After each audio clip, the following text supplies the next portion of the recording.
विद्यार्थियों नमस्कार। आज हम भारतीय संस्कृति का भाग 3 पढ़ेंगे। इसके लेखक हैं बाबू गुलाब राय। यहाँ पर भाग 2 तक हम पढ़ चुके हैं और भारतीय संस्कृति जो निबंध का शीर्षक है बाबू गुलाब राय का, उसमें संस्कृति शब्द का अर्थ हमने समझा कि संस्कृति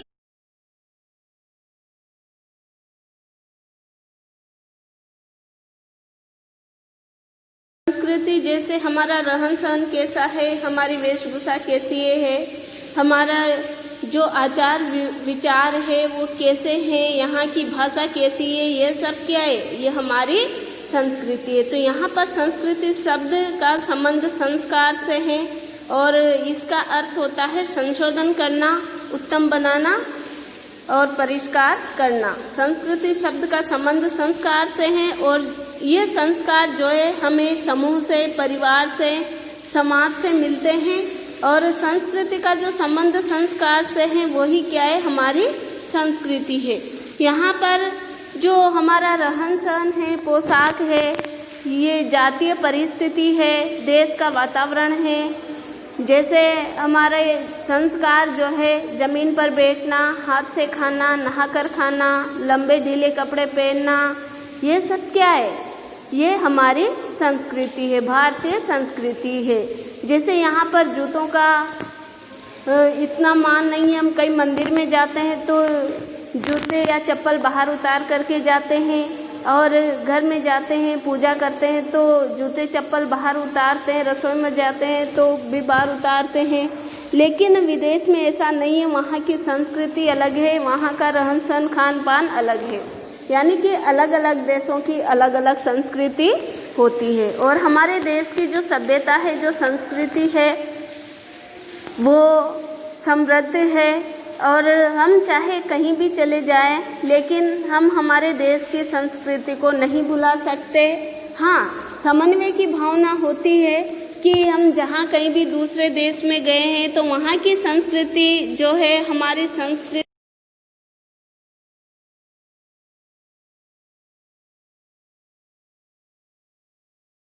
नहीं, दूसरे देश की संस्कृति को हम आत्मसात कर सकते हैं। तो यहाँ पर संस्कृति के 2 पक्ष बताए गए हैं। पहला पक्ष है भारतीय संस्कृति का बाह्य पक्ष और दूसरा है आंतरिक पक्ष। यानी जो हमारी भारतीय संस्कृति है उसके 2 पक्ष है, बाह्य संस्कृति और आंतरिक संस्कृति। जो बाह्य संस्कृति है उसमें हमारे संस्कार आते हैं जो हमें समूह से मिलते हैं, समाज से मिलते हैं और देश और वातावरण, देश का वातावरण कैसा है, इससे हमें संस्कार प्राप्त होते हैं। वही क्या है, संस्कृति है, क्योंकि संस्कृति का संबंध ही संस्कार से है। जैसे हमारा रहन सहन कैसा है, हमारी भाषा बोली कैसी है, हमारी जो खान पान है, जो वेशभूषा है वो कैसी है। सभी देश की अलग अलग संस्कृति होते हैं। हमारे यहाँ पर हमारी भारतीय संस्कृति में अन्न को देवता माना जाता है और यहाँ नहाने के लिए जल की कमी नहीं है, इसीलिए यहाँ पर जो नहाना है उसे धर्म का अंग माना गया है, स्नान करने को धर्म का अंग माना जाता है। ये सब क्या है, ये हमारी भारतीय संस्कृति है। यहाँ पर ये तो हुई बाहरी संस्कृति और हम देखते हैं कि हमारे यहाँ पर जो भी धार्मिक कार्यों का आयोजन किया जाता है उसमें भी भारतीय संस्कृति का, हमारी भारतीय संस्कृति जो है उसमें धर्म का अत्यधिक महत्व बताया गया है। तो जो कमल है उसे भी अत्यधिक महत्व दिया गया है। जल, जैसे सूर्य को जल चढ़ाना, अर्घ्य देना और कमल की उपमा भी देते हैं, जैसे कि तुलसीदास जी ने लिखा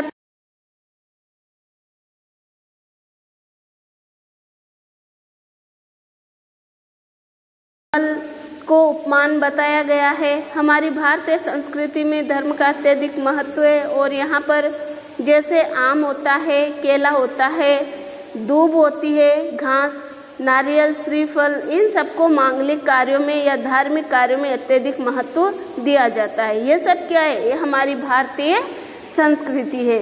जैसे हमारी भारतीय संस्कृति में जो 6 ऋतुएं हैं उसमें बसंत ऋतु को अग्रदूत कहा है, ऋतुओं का राजा कहा जाता है और इसे अत्यधिक महत्व दिया जाता है। जो पीपल का पेड़ होता है उसकी पूजा हमारी भारतीय संस्कृति में की जाती है। गौतम बुद्ध को भी ज्ञान की प्राप्ति पीपल के पेड़ के नीचे हुई थी।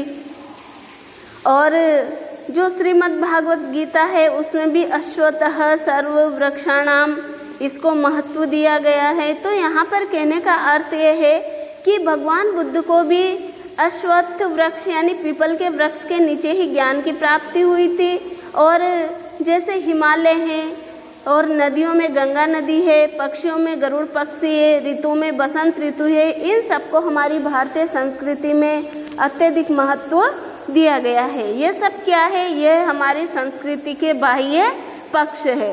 और जो आंतरिक पक्ष है, जैसे कि मनुस्मृति में धर्म के 10 लक्षण बताए गए हैं जो श्रेष्ठ मनुष्य होने का दावा करते हैं, यानी जो जिसे श्रेष्ठ मनुष्य कहलाता है।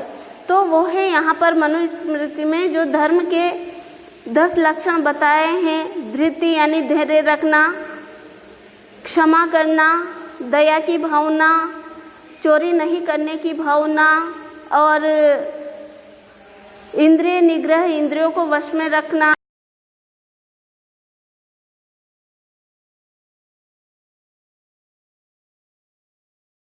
धर्म के जो 10 लक्षण बताए हैं ये हमारी आध्यात्मिक संस्कृति के अंग है, यानी कि ये आंतरिक संस्कृति के पक्ष में है। और यहाँ हम देखते हैं कि दूसरों को दान देना ये भी क्या है? हमारी भारतीय संस्कृति है। सत्य के लिए कम बोलना और विजय प्राप्त करना, दूसरों के लिए धन कमाना, ये सब क्या है? ये हमारी भारतीय संस्कृति के ही अंग है। तो यहाँ पर जो है संक्षेप में हम भारतीय संस्कृति के जो मुख्य अंग है आज उसके बारे में जानकारी प्राप्त करेंगे। कल हमने इसका पहला यानी हमारी भारतीय संस्कृति का जो पहला अंग है वो पढ़ा था आध्यात्मिकता। यहाँ पर आध्यात्मिकता क्या है? यानी कि ईश्वर के प्रति आस्था रखना, ईश्वर की उपासना करना, पूजा पाठ करना, ये सब क्या है? आध्यात्मिकता के अंदर आते हैं। जैसे हमारे यहाँ पर शरीर को अधिक महत्व नहीं दिया जाता। क्यों नहीं दिया जाता? क्योंकि जो मानव शरीर है ये इसका तिरस्कार किया जाता है। ये 5 तत्वों से मिलकर के बना हुआ है, जैसे अग्नि, पृथ्वी, वायु, जल और आकाश। इन 5 तत्वों से मिलकर के हमारा मनुष्य शरीर जो है बना है।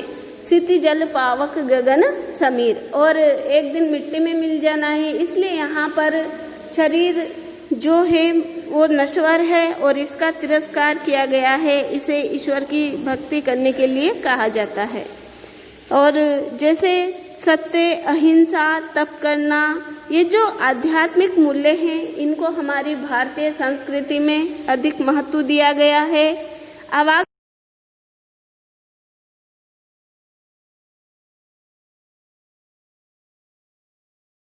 संस्कृति का ही अंग है।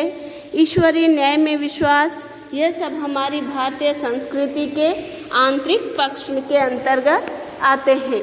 यहाँ पर तपोवन संस्कृति भी हमारी भारतीय संस्कृति रही है।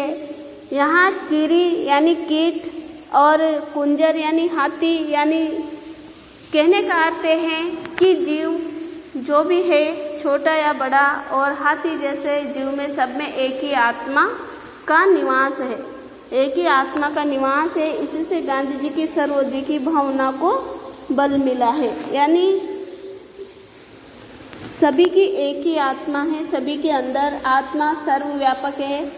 और इसी से गांधी जी की सर्वोदय की भावना को बल मिला है। सर्वे भवन्तु सुखिन, हमारे यहाँ जो विद्वान हैं उन्होंने कहा भी है सर्वे भवन्तु सुखिन सर्वे सन्तु निरामया, अर्थात सभी जो है सुखी रहे और निरोगी रहे। नश्वर शरीर के तिरस्कार की भावना हमारे यहाँ के लोगों को बड़े बड़े बलिदानों के लिए तैयार कर सकी है।